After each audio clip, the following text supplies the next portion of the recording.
Tim, you're coaching 40 of the top leaders in the mortgage space, Mark included. Mark, you have a team that you're leading, right? What are some of the things that Mark should be focused on as a leader from a mindset perspective?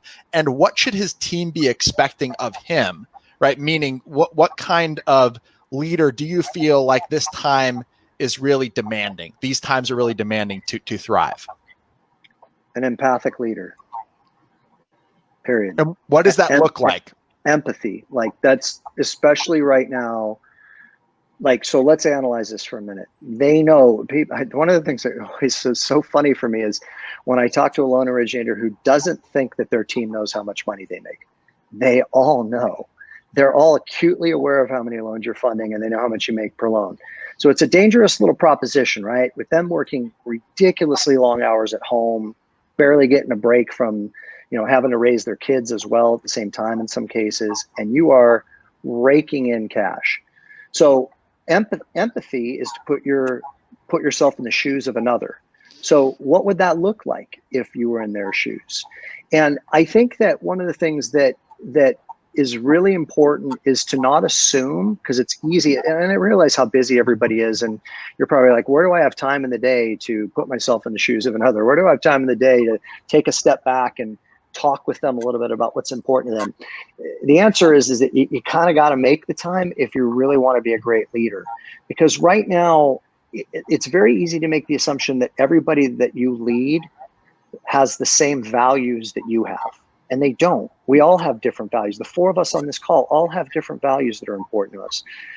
Just because maybe you, as an example, are high economic and want to make a lot of money doesn't mean that that's the most important thing to your processor or your transaction coordinator.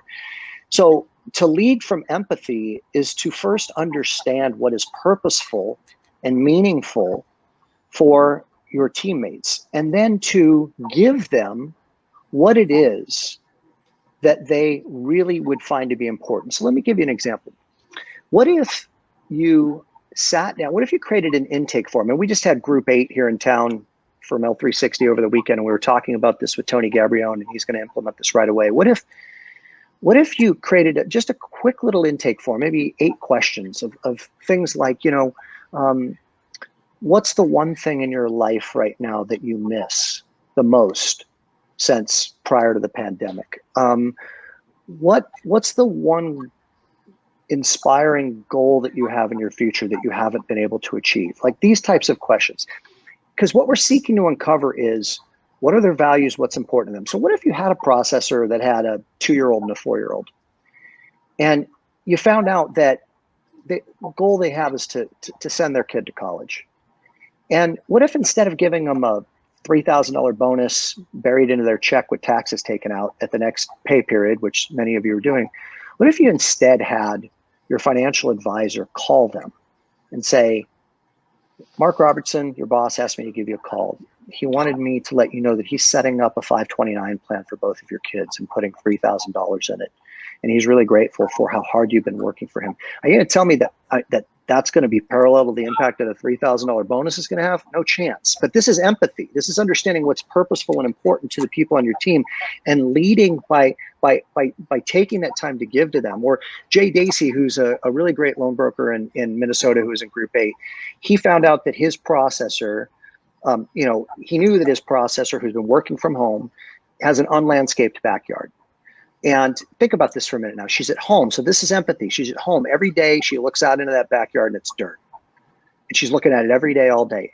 And she probably doesn't have time to go to Home Depot, or her husband doesn't have time to go to Lowe's or wherever and do all that themselves. So he hired a landscaper to landscape her backyard. So when she's at work every day, she's looking at something that's aesthetically beautiful to her, and more importantly, was a gift given by her leader. And this is what I mean by empathic leadership. Man, that is, I wrote both of those things down. Those are just insane examples that, like, I think we all, at least, me being honest, it's tough to come up with things sometimes. I really try to think and hold my people in my head, in my heart at night. And a lot of times it is that leftover time, Tim. And, maybe I need to carve out and make time and do the 8 questions thing so that I really am seeking to understand my people first. But like, that would blow me away if somebody did either one of those things for me. And like, it just takes leadership to a whole different level, because, I feel like it's pretty easy to be a leader when things are going well. And right now things are going really well. But it's also causing a lot of hurdles, a lot of issues, and it's more stressful now, at least in my experience, being a leader and trying to help people through this. And especially if you're really, you really want what's best for those people, and you want them to succeed on the other side. You want this business to be sustainable, but you're very clear that it may not be.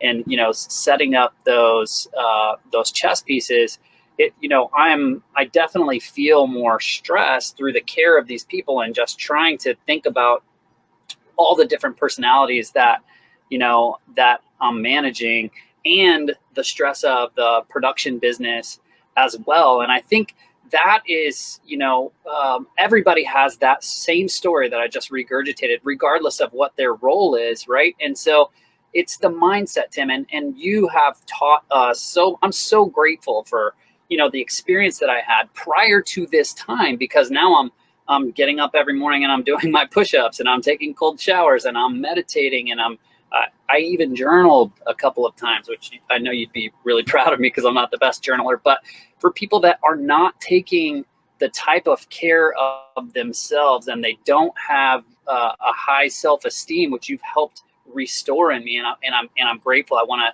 acknowledge you for a minute, but I also just want to say, look, this can be taxing on the psyche. I'm seeing it in my teams. I'm seeing it in my production partners. I'm seeing it in my leaders, where it just is having this effect on them over time.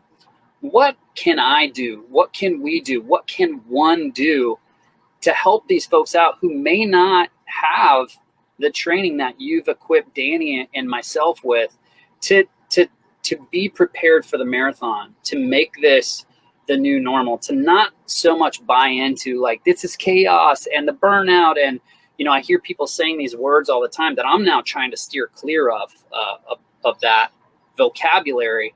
But what advice would you give the folks who are grinding it out every day and see no end in sight, Tim? Well, so first of all, thanks for really kind words, bro. I appreciate it. And I'm glad that you're, just make sure everybody knows you've done what every day you've done. Well, you're up to 237 push-ups a day. You're freaking so committed. It's incredible. So, okay, here's the thing. I'm gonna take 2 steps backward, and hopefully this could be really of big help to everybody on this call. And it's always going to be of help to me, because I got to remind myself to do these things too, because I'm as much of a student as I am anything else.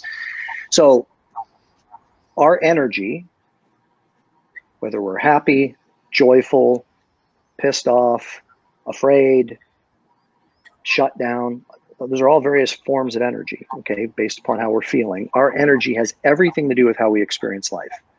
All you got to do is think about the times where you've been joyful, and then think about the times when you're stressed, and there's a palpable difference between the two, right? So in a time like this, energy management is maybe the single most important thing that we could be talking about. And when we tie that into being an empathic leader, and we look at, okay, what can I do to help my team members manage their energy? Because if left to our own devices, oftentimes out of our own fears of disappointing our boss or our fears of our borrowers being upset with us, we will just work ourselves to the bone, and end up being depleted, and life will be very unfulfilling. And it won't really matter how big the paycheck is. We'll just know that we're not happy, and we'll start to look somewhere else, or we'll just start to fade out because we're just not going to be at our best. So as counterintuitive as it can be sometimes to force and or require your teammates to fill their bucket, if you will, or to raise their energy, I think that that's a role that you need to be playing as a leader, is first and foremost, asking them, like, where are you energetically? Maybe checking in on a weekly basis. Where was your energy this week? You know, or you can even do it on a daily basis to end the day. Energy 1 through 10. Where was it? Reminders. How are you starting your day? How are you ending your day? What are the things, helping them identify the things that fill them up? Because for everybody, it's different. So the guy in the pink shirt, his energy is totally shifted for very different things from Mark. Give Mark a guitar, right? And Mark's, you give Mark a guitar and Mark's energy goes off the planet. Like, I mean, he is like magic to watch, playing the guitar and singing and entertaining. It's like beautiful, man. It makes you want to cry because the reason it makes you emotional is because you're watching somebody full and in joy. So what are the things that bring joy to your life? What are the things that bring joy to your team members' life? And how can you as a team make commitments to each other to remind each other, have you been doing that thing? Have you been going on a walk every morning? Have you been doing your meditation every morning? Have you gotten on your motorcycle and gone for a ride 3 times a week? How about sitting down as a team and talking about the difficulties of managing energy right now? What types of environments you know are healthy for your energy and what types of environments you know are not? What are the types of activities that knowing yourself well enough that you can engage in that will raise your energy, and then making 1 or 2 commitments to each other as a team to support each other and remind each other to do those things. And a part of that may be you even mandating that they take a certain amount of time off. It may be you mandating that they take a lunch for an hour and shut their computer down and send the team a text saying, shutting down for an hour. Applause from the rest of the team. Great job. See you in an hour. Go recharge your battery. Go get your workout in. Go play with your kids. Go dig in your garden. Whatever it is for that person. That's one of the things that's really, really important right now, is that you guys are really, as a family, as a work family, loving each other and supporting each other with empathy and helping each other stay committed to the things that you know will make them their best version of themselves. So that would be just some answers. So Tim, I think this is a great, I want to just unpack this a little bit more before we move on to the tactic that Mark brought to this call, which I think is going to be an awesome one. But I think what you just shared is spot on. However, I think that there's a lot of people that we've heard from, and a lot of the conversation from last week revolved around, kind of a scarcity mindset. So I think there may have been a lot of people that heard what you just said and was like, well, Tim, that's great. And my, intention is always to nurture my team and give them energy, but I'm afraid that I'm going to miss out on a deal or miss out on some income. And maybe landscaping the yard is hard for somebody because they can't picture how, a few $1,000s is going to be returned to them. And I think that it's important to recognize that not everybody, like Mark has introduced, has really had that, that the fortune of getting some of these concepts that bring somebody into abundance versus scarcity. And also this idea, I want to unpack maybe both of these things just to reinforce the value of recovery right after a sprint, right? This is what, professional athletes and Olympic level athletes, is how they operate. They sprint, but then they recover because they know that that's going to give them the time to be their best the next time they have an opportunity to sprint again. Whereas just constantly running full steam obviously is not the answer. That's why that's not how they operate. So can you make comments on those two ideas? Yeah, of course. So, look, it's, first of all, and I don't mean to be so curt, but it's a choice. It's a choice. Is it more important to you to go get that extra loan, or is it more important to you that your team is healthy? I mean, it's really a choice. And so that's number one. I mean, we have free will to make that choice. And you just have to evaluate what choice you want to make and what's important to you. The second thing is that I'm acutely aware, and it's probably because I've been, I just got done reading The Obstacle is the Way, and I just got done, we're having Ryan Holiday as our guest speaker in November, and I've been really looking at Stoicism and the teachings of Ryan Holiday and Marcus Aurelius and Plato and Socrates and all these guys. And it's really interesting to me how when we just hit pause and back up for just a day. So what I'm talking about is, can you carve out an hour every other week to get out of it, go somewhere quiet, sit, and really think through some of the issues that are in front of you. So when we look at this issue of, do I make the time to connect with my team and find out what's important to them? Do I mandate some type of recharging of the battery time, etc.? It's very difficult to assess that scenario and the pros and cons of it when you're in it.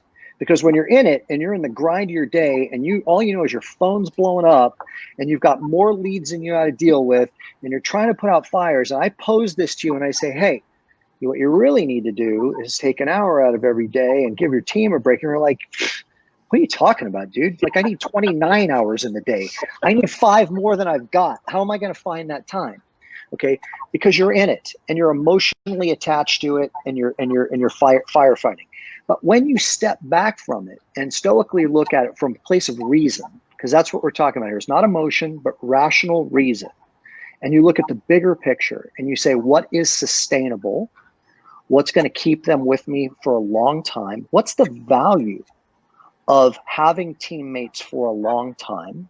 It's immensely huge. I mean, it's giant. I mean, to have somebody on your team with you for 7-8 years, it's like, it's crazy how valuable that is. So if you start looking at it from a bigger picture perspective, a longer timeline, Danny, than just like the next 90 days, I got to like fight through this. Because guess what? We were saying that 180 days ago.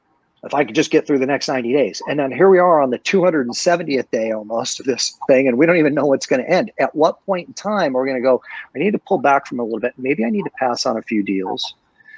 You know, did Josh share by any chance his script that he delivered about how he's dealing with real estate agents that provide him with a problematic deal? Has he shared that with you? No. Yeah, he actually he covered a brief version of it on the Tuesday call with Savage. That's what I'm talking about. Like, for those of you that didn't hear that, go back and watch that. It's a really great script, and it's what I'm talking about. It's saying, okay, there's a bigger picture here. I might have to be scripted properly with my realtors to educate them and teach them as to why I have to pass on certain leads that they give me, because I can't afford to take on relationships right now that will have collateral damage to my team. I mean, that's what we're talking about here. I mean, one bad loan, or, you know, much less 3 or 4, is going to have permanent collateral damage. Now you're exposed to the person who gets the phone call and says, look, we want you as our processor, and we're going to give you a $25,000 signing bonus. You're leaving yourself wide open. And that's happening out there right now. I mean, Alan Taman brought it up that somebody tried to get his processor for $100,000. You know, I mean, like, that's happening right now. People are getting seduced and recruited hard to process. If you're not taking care of your team's emotions and helping them manage their energy and showing that you care and exercising empathy, you're a sitting duck. And maybe more importantly is they won't be with you long term. So my answer is think bigger picture and get some distance from it and think about what's really sustainable. Yeah, so you're basically saying, and just to reinforce this from the other call, you know, think about the war, not each battle, right? You can win a lot of battles and still lose a war, because the battle for the hearts and minds of your team is a battle that if you lose it, it is a crippling blow, right? And it is very difficult to recover from a loss of that battle. So I couldn't agree more with that, Tim. And I think that, you know, one thing that has been implied through this, which I think is an important thing to net out for everybody that's listening, is that it starts with you as the leader, right? You have to get yourself right. You have to lead by example and set the tone for everyone else that is following you, right? You have to be demonstrating abundance versus scarcity, hope versus fear, right? That's going to set the tone for everybody, because it, as you know, kind of a extrapolation of that quote, your net worth rarely exceeds your self-worth. Your team's energetic level will almost never exceed that of the leader, right? Because they're looking to you for that example, and they're looking for you to the guidance of, how should I feel right now, right? You're freaked out. You're highly negative. Okay, that's how I should be reacting. Now I'm going to go and gossip and snipe with my other team members because we're all in stress, versus you setting a completely different tone about what abundance and teamwork and family and community look like. And then all of a sudden, now they're united around how they're going to get through it together, instead of, you know, uniting against each other or dividing against each other.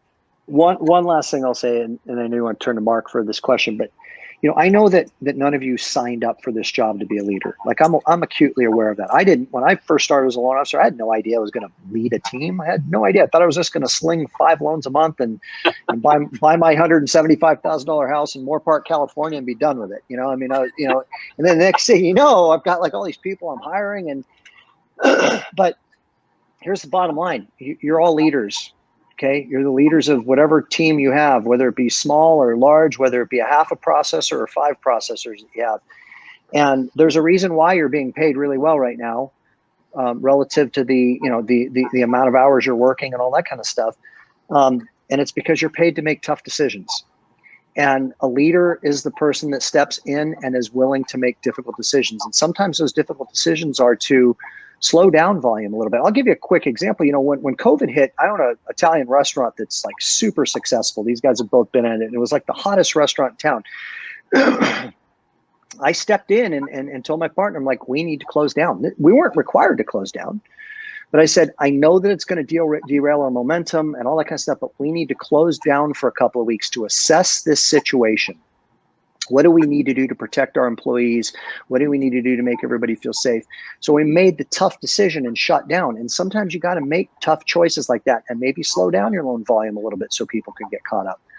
I know that it's hard to walk away from money when you finally are making a ton, but it's a long race here, gang. This is not a sprint, you want to pace yourself and make sure that you're setting yourself up for the long race. So